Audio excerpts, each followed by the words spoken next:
Hey guys, today we have a stylus pen used for iPad Air 4 and 5, iPad Mini 6, and iPad Pro.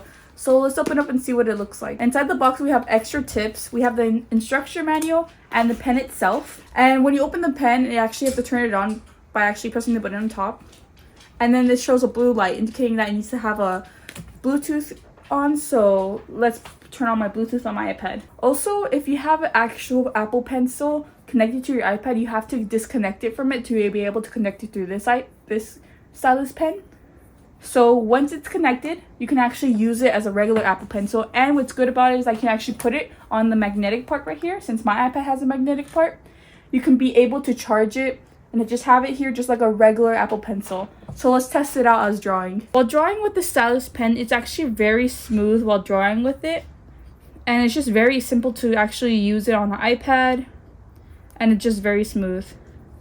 And to get out of the app, let's say you don't have a button right here, you can just click on this and it gets it out of the app for you.